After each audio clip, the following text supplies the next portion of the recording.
Blender 5.0 is finally here, and it's a huge leap forward. In this video, I'm going to break down all the features that I think are going to change the 3D world and give you a brief overview of all the stuff I think is the most important. I'll also do some follow-up videos where I dive deeper into some of these features. But even this one is so dense that we're going to have to break it into these categories: modeling, animation, geometry nodes, materials, compositing, sculpting, and rendering. First up is modeling. And right off the bat, we have a whole bunch of incredible new features. There are 6 new geometry nodes-based modifiers, and these are part of the continued effort to switch over a bunch of core functionality to geometry nodes, which ultimately will make Blender way more customizable and powerful, much more than it already is. The first of those is Array, which does exactly what you'd think. It distributes objects along a line, circle, or curve with custom transformations and even randomization settings. The second is Scatter on Surface. This instances other objects on the surface of the object the modifier is applied to. You can set the scatter up by using density or amount sampling, and you can even control the distribution with an image texture. This gives you a really powerful tool for stuff like vegetation right out of the box. The third is Instance on Elements, which creates instances on points, edges, faces, or corners. The fourth is Randomize Instances, which adds extra randomization to instances added by other modifiers. The fifth is Curve to Tube. This is one I've wanted for a long time because it makes creating stuff like cables, ropes, and railings much easier in a way that's non-destructive. Finally, there's the Geometry Input modifier. This can be used at the beginning of the modifier stack to copy the final geometry of a different object. That is, to get and use the geometry of an object after being transformed by all the other modifiers that have been applied to it. In the mesh modeling world, the merge by distance operator has been significantly improved, and auto merge support has been added to the bevel and symmetrize operators, and mirror support has been added to the hide operator. Shape keys have also been significantly improved with a new operator called makeBasis, which now makes the selected shape key the basis key, making the process a lot less clunky than the previous method of having to reorder the shape keys. UVs are also getting a big overhaul, with a whole new suite of selection improvements, including improvements to sync selection, making it capable of now selecting individual UV coordinates without selecting all of the UVs connected to that vertex. UVs have also gotten some new map management tools, such as custom regions for the Pack Islands operator, minimum and maximums for the align vertically and horizontally operators, and new move and arrange tools. Animation. Rigging gets a whole bunch of new improvements. First off, there's a new constraint called Geometry Attribute.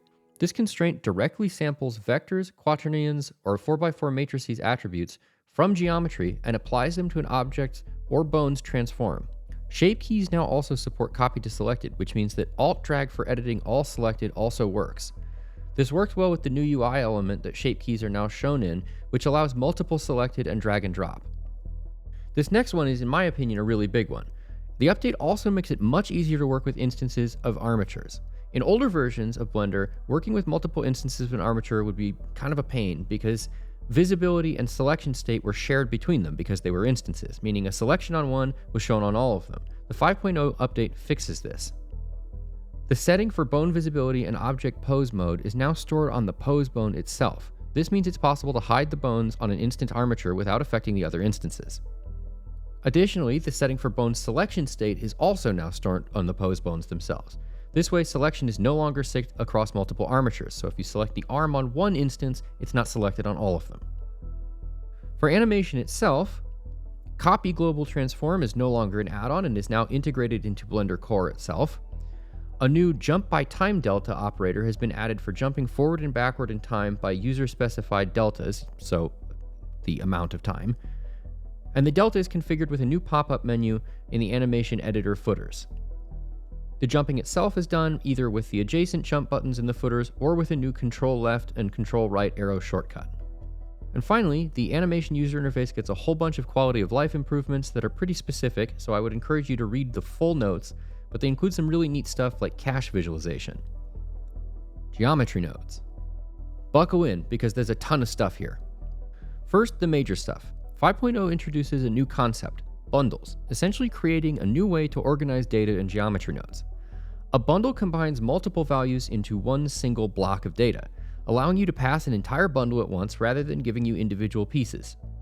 If you're familiar with programming, this is very similar to how structs work in languages like C. For non-programmer types, you can think of it as a way to group related data. So rather than passing, for example, a person's age, name, and height separately, you can pass them now all as a bundle with that person's identity. And it contains all of the information that you'd want about them in that one package that you can then extract the relevant stuff from and use it wherever you need it.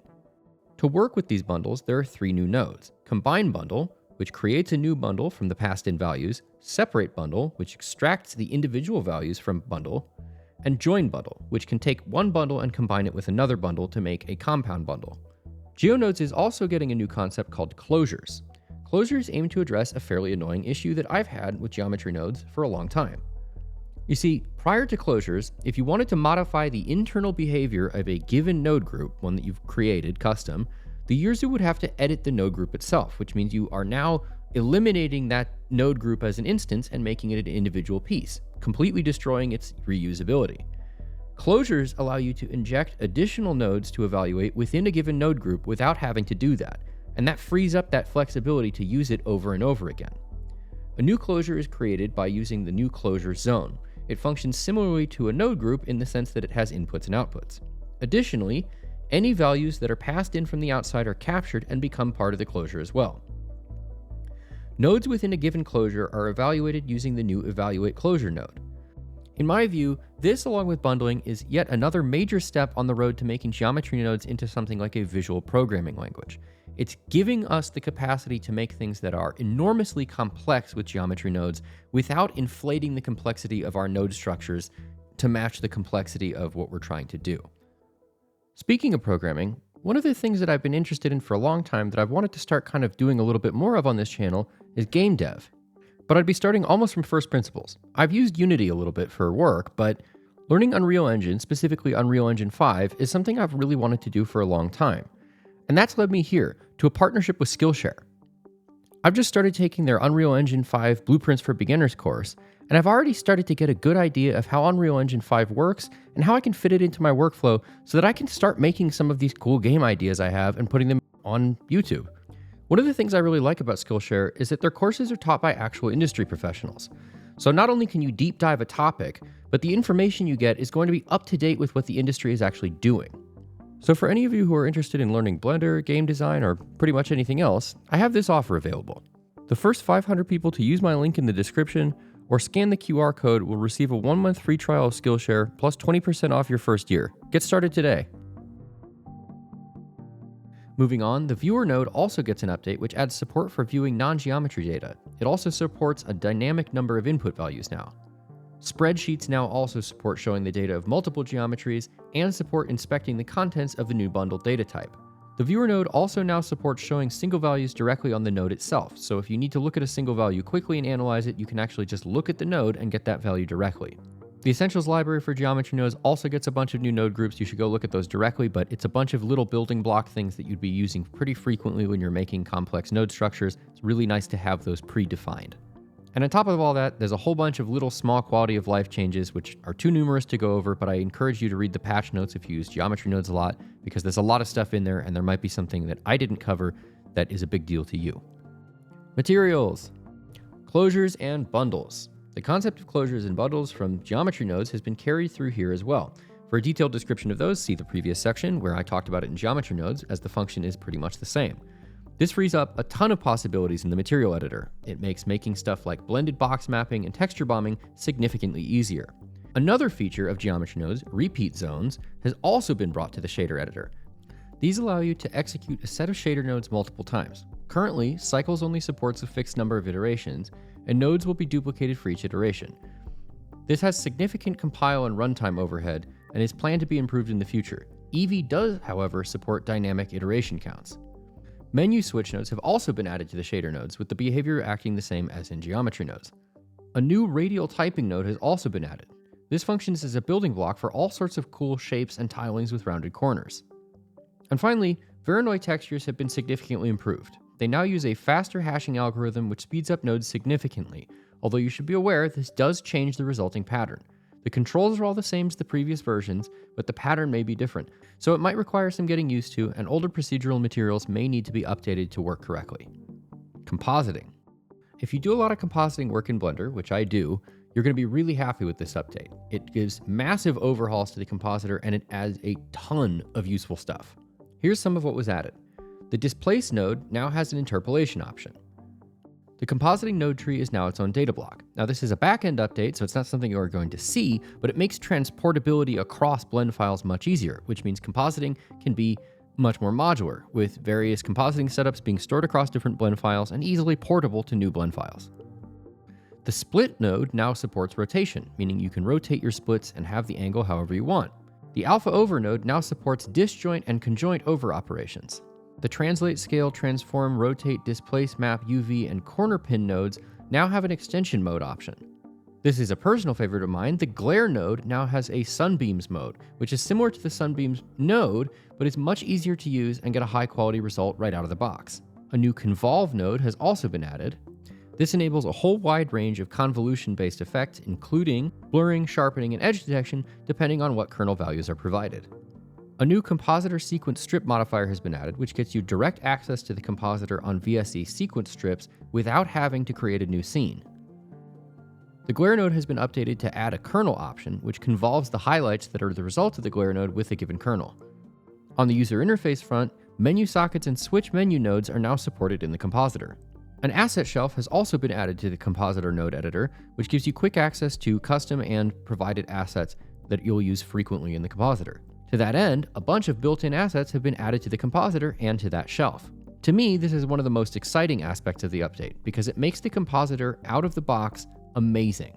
I will probably be completely abandoning compositing and any other software going forward and moving all of my compositing to Blender for all of my future videos. Let's look at them. Chromatic aberration. It simulates color fringing caused by lens chromatic aberration. Film grain. It simulates random noise from photographic film. Sensor noise, distinct from film grain, simulates digital sensor noise produced by a digital camera sensor. Vignetting darkens the edges of the image, creating a vignette. Sepia tone does exactly what it sounds like, applies a brown tint to mimic vintage photo tones. Split toning. This tints highlights and shadows with different colors. Tune image gives you broad control to enhance contrast, color, clarity, and sharpness. Unsharp mask. This sharpens an image by increasing contrast along the edges. And retime, which changes offset speed or steps of image sequences by changing the frame input. A new convert to display node was also added. For most workflows, you should probably just keep using the native color management options, but if you're using advanced workflows, this can come in really handy because you may need to manually convert. That's the amazing set of additions to the compositor. Now let's get into some of the quality of life changes to existing stuff. This next one is one I've wanted for years. The lens distortion node now finally maintains transparency. That's right, if you're using the lens distortion node, you don't have to worry about removing a black background for compositing or do a lot of messing around with alpha over. It just works right out of the box now. The glare node now has a much higher quality for the low and medium settings, so they no longer miss small highlights, and it's much more stable across frame changes, so you're less likely to get flickering with things that are barely highlighted. The fog glow mode of the glare node has also been improved and is much more realistic. The file output node also gets a giant redesign for much better user experience. It now supports dragging links to create new inputs. The final paths of images are displayed in the user interface, so you don't have to guess anymore. The base path is now split into directory and file name. Socket types are not set on the node and do not change, and there's some other general UI improvements as well. Most nodes now also expose their menu options as inputs, which is a nice little quality of life change. And finally, I love this one, the file output node now only appends the frame number to the image name when you're doing an animation render. If you do automated workflows, you have no idea how big of a pain this was, and it's really nice to see it finally get addressed. Devs have also renamed the alpha over node input names to background and foreground, making it much more legible and easier to understand. The size input of the bokeh node is now defined in pixels, which is also nice. Lift gamma gain mode on the color balance node now operates in linear space, and the lift inputs were renamed to offset in the color correction node. And last but not least, the use nodes checkbox was finally removed from the node editor. Gone but not forgotten. Sculpting. Plenty of treats in here for the sculptors in my community as well. The sculpting template has been updated with some new overlays that are now enabled by default. The multi-resolution modifier now has a conform to base operation alongside the apply base operation. And basically what this will do is it'll take the base mesh's vertices and move them to their subdivided positions without applying the subdivision. The brush size, strength, and jitter properties now also have customizable curves, so you can change how your tablet pen pressure affects each property, which is awesome for customizing the sculpting setup. And last but not least, the grab, snake, hook, elastic, deform, pose, boundary, thumb, and rotate brushes now no longer show pressure sensitivity toggles. So overall, they've done a lot more work to clean up the UI and make it much more friendly and easy to work with. Rendering. I'm going to split this into a cycles portion and an Eevee portion, and we're going to do the cycles portion first. Volumes now get a new, unbiased rendering algorithm, which eliminates the need for step size, max steps, and homogeneous volume settings. Additionally, this works a lot better with overlapping volumes, so you can expect less blocky artifacts from multiple volumes overlapping each other. It should be noted though that because this is a major change, it could have an impact on some scenes, making some render faster and others render slower. So if you want to switch back to the old algorithm, you can do that by going to Render Volume Bias to switch to the old option. Smoke and fire simulations are now also rendered with Nano VDB, which reduces memory usage at the cost of a little bit of performance. Some performance is gained back because they've switched over cubic and linear interpolation to using something called stochastic sampling, which at the cost of slightly more noise is more efficient. The random walk subsurface scattering algorithm has been improved, reducing darkening and artifacts at the cost of a small amount of render time. This one is a big deal to me because I do a lot of vehicle stuff. The principal BSDF and metallic BSDF shaders now support physically based iridescence effects caused by dielectric thin film. The classic example that you'll see of this is heat bluing on exhaust systems, but this also applies to stuff like thin film on soap bubbles and other things like that. Adaptive subdivision is finally out of the experimental branch and into main. It's no longer an experimental feature and should be available always now in the subdivision surface modifier. There's also now an additional option in the subdivision surface modifier to divide in object space or to specify an edge length in object space rather than in pixel size. This is needed for object instancing to use less memory. And essentially what this does is it subdivides the mesh once and then instances it many times, saving you from trying to subdivide many instances at render time. For those of you building really custom camera setups using OSL, there's a whole bunch of additional parameters you can now use, including distance inputs, translation inputs, angle inputs, normal inputs, time inputs, file inputs, and enum inputs. There are also a few other random features that they added, one of which was very important to me and I'm very glad to see in here. The first is linear 3D curves, which is a new option in the curves panel and the render properties, and basically what it does is it renders curves as linear segments rather than as smooth curves, which gives you a faster render time at the cost of some accuracy. Next up is a feature I've been wanting to see for years, and I'm super happy it's finally making it in, and that's a render time pass. And basically what this does is it gives you a visual representation of how long each part of your scene takes to render. Parts that take longer light up brighter in the image, and parts that are faster or darker. And this is a great way of visualizing what's eating up your render time so that you can make improvements to your scene and you're not shooting in the dark when you're doing optimization. Additionally, the use tiling option has been removed. I don't know how I feel about this one because I basically always disable it. You can still disable it by increasing the tile size beyond where it would be used. And I guess it does sort of make sense to not have that since it's redundant. Technically, if you make the tile bigger than the image itself, it is only going to render one tile.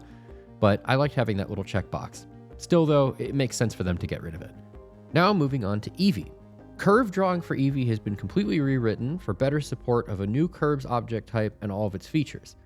This is going to add some shading improvements in Workbench, which is the render engine that renders the user interface, and it makes the geometry behave closer to what it does in Cycles. There's a new cylinder option for curve display type, which allows you to render thicker curves without them looking like sort of flat ribbons. And the new cylinder shape also allows for more correct hair shading in Workbench and better intersections in Eevee. Matte Cap has also gotten some general improvements and been reworked to include a layer for specular light, which increases shading quality and readability on dark surfaces. Devs have also added an option for object visibility and surface picking to disable or enable selection for half-transparent objects so you're not accidentally selecting through them all the time, or if you don't want them selectable, you can set that as well. And finally, the Workbench engine has been heavily optimized to handle mesh instancing better, meaning that in some cases you'll get up to a 3 times performance increase. And that, in brief, is everything I think you need to know about Blender 5.0. But again, there's something for everyone in here, so be sure to read the full documentation if there's something that you're looking for that I didn't list. And remember, donate to the Blender Fund and never stop learning.